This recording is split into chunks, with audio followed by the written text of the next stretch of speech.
Your sales software shouldn't be a bummer. When you step inside your CRM, you should feel equipped to do your best work, like you're sitting in the pilot seat with easy-to-use and powerful controls. And that's the magic of HubSpot Sales Hub. The new Sales Hub is designed to help you win quarter over quarter and year over year. With an intuitive prospecting workspace and AI-powered tools that reduce your workload, managing leads is a lot less like manual labor. And closing deals? It's no big deal at all. Wrangle your day-to-day tasks on a seamless platform that makes navigating contacts, calls, and analytics easy. Get AI-powered tools like ChatSpot that are tailor-made to be personal assistants for your CRM. Just prompt it to pull up a contact, sum up last week's sales, or research your competitors. By automating steps across the sales pipeline, teams can take back their time and spend it on more impactful tasks like connecting with customers. Close more deals and get on track for your best Q1 yet. Learn about HubSpot Sales Hub at hubspot.com/sales. Good morning, everyone. It's Monday, January 22nd. I'm John Weigell here with Ben Berkley, and this is the Hustle Daily Show. Today, we're getting the week on track with a conversation about the oft-forgotten model train business. The hobby's been around since the early 1900s and isn't gaining traction with new generations, causing companies like Lionel and Hornby to look for creative solutions. Is there any hope for the model train industry, or have we come to the last stop? We'll get into that and much more, but first, let's give you the hits and headlines today across business and tech. First up, Microsoft said a Russian hacking team accessed the accounts of some employees on its leadership, cybersecurity, and legal teams. The data targeted suggests one goal: finding out how much Microsoft knows about the hackers themselves. Next up, JetBlue Airways and Spirit Airlines still believe in their union, even if a federal judge does not. The airlines filed an appeal to save their $3.8 billion merger just days after the deal got swatted down in a court of law. Moving over to one of my favorite businesses, GameStop. GameStop is shutting down its NFT marketplace on February 2nd, citing regulatory uncertainty in crypto, which is the same reason it stopped supporting its crypto wallets. GameStop obviously nowadays, since the game business is moving largely online, looking for a way to expand their business. I hope they could find something else that's a little more lucrative. Next up, to the Arena Group, which publishes Sports Illustrated, is laying off most of its staff. Missed payments led to a severed licensing agreement, and now the legendary publication's future is very unclear, unfortunately. And finally, Miller Lite is now selling tins of, quote, beer mints, which are exactly what you think they'd be, which are breath-freshening mints that taste like beer.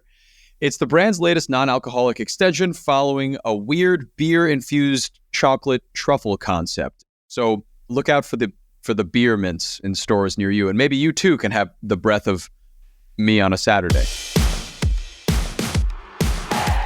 All right, today's big story is about the old model train shop in your hometown, or I guess the lack thereof now.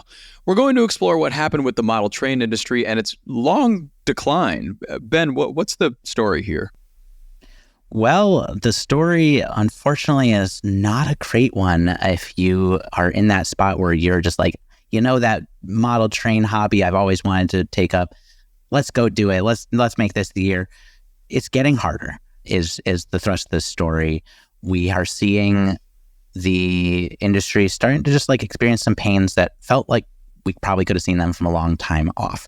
So for one famous English company that was behind model railways since 1946 actually shut its doors this month. That is a really big loss in the community. Yeah.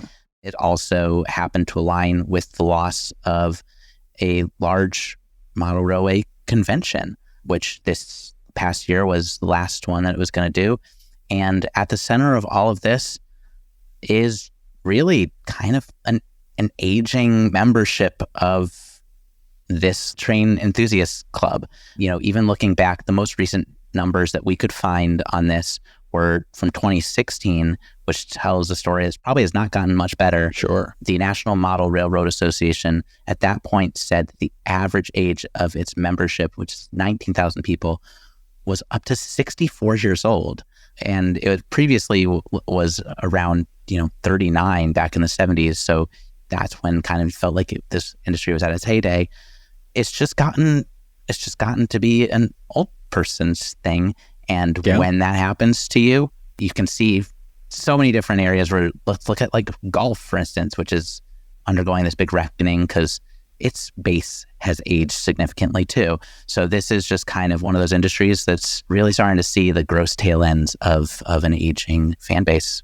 Yeah, and it's really sad to see something like this, dying out eventually, because I'm sure wherever you grew up and wherever I grew up, I mean, there's always some kind of hobby shop, or I had this actually giant building on like a highway near my house, and it was called Trainland, and it's probably the biggest store that you've ever seen. And I was very, very young at the time.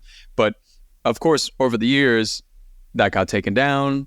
No more hobby shops. I think attention has shifted for the youth or kids to online and games and all sorts of things like that lately. So it is really, really tough to keep something physical up like that. Although, companies like Lego have done a pretty good job of it. But it's weird that industries like model trains and hobbyists are now kind of aged out a little bit. Yeah, I think that's a really interesting point with Lego, because they have done well. And I think that ultimately it's just because the price point is a little bit more accessible. I think that what you're seeing with model trains, actually, what really interests me about the story is the concept of it is as strong as ever. Like, imagine any child going up to a model train set and not having that feeling of awe that, like, I know I had the first time I saw one. It's like, I want that. I want to do that. That's amazing. Oh, yeah. I still kind of would love to, but let me tell you why that's not going to happen. I live in a tiny apartment, as many people in my generation do. Yes. I do not have a ton of extra cash on hand. Same problem with most of my generation as well. It's really hard to set something up that costs thousands of dollars to do well and requires a lot of space and a lot of time. And there are so many different things that you can do to kind of scratch this general itch that cost a lot less money, take up a lot less space, and require less time. And that is ultimately probably why you're seeing this base age so much and this hobby start to fade a little bit more from the world. Sure. And although it is, of course, as we're seeing by these metrics and by these numbers, it is on the decline. Are there some ways that it's actually coming back at all? Or there's some kind of nostalgia pitches for it nowadays? Oh, of course. I mean, the pandemic was actually pretty good for it. Like, we saw one toy company that does this, Hornby, had a 28% jump in annual sales around like in that first year of the pandemic, which that's great. There are a lot of efforts underway to try to recruit younger members into enthusiast clubs. And I think that the real great hope for this hobby, as it is with all things today, is just become big on TikTok. And if you can do that, I guess you could get a lot of people buying in. Yeah.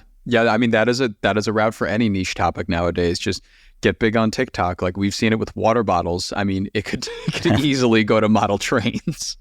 I mean, I will say I would gladly spend more money on a model train set than a water bottle. That said, still, if we're talking $50 for a water bottle versus a couple thousand to like get a real good scene going. Yeah, it's a little tougher. I guess I might end up with a water bottle.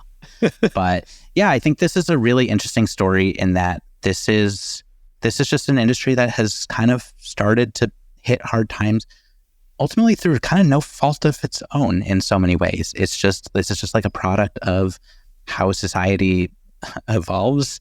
And unfortunately, it's evolved a little bit away from this as not necessarily even as a hobby you can have, but just as a viable business for a lot of manufacturers and people who would kind of like make money on the fringes of it through putting on conventions, things of that nature. So it's sad to see, but I don't think we've seen the last of them. I think we'll just kind of see it fade a little bit more to the niche world, and honestly feels right. Yeah. Like I'm so excited to run into someone and be like, what are you into? And they will say model trains, and I will beg them to let me see what they've constructed because it sounds real cool. Absolutely. There may be a dying popularity of it, but those who are passionate will remain that way for a very long time, I'm sure. Of course. All right, and that'll do it for us today. Thanks for tuning into the Hustle Daily Show. We're a proud part of the HubSpot podcast network. Our editor today is Ezra Tripiano, and our executive producer is Darren Clarke. We've got a lot more tech and business coverage in our newsletter. If you're not subscribed, go get yourself signed up at thehustle.co/email, and we will see you tomorrow.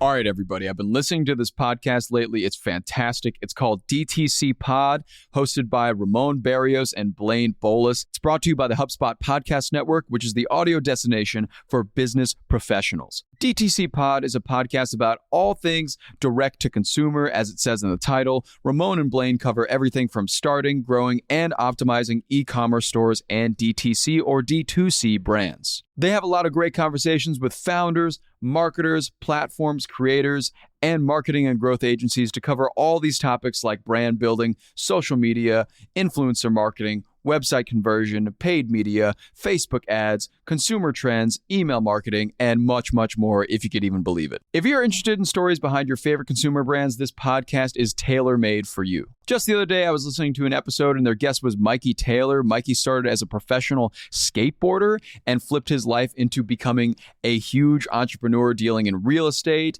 owning his own brewing company, and also owning a skateboard company called Sovereign Skateboards. This guy really flipped his life into something insane, and it's so cool to listen to how he did it every single step of the way. Definitely go check that episode out. It's really, really inspiring. And you can listen to DTC Pod wherever you get your podcasts.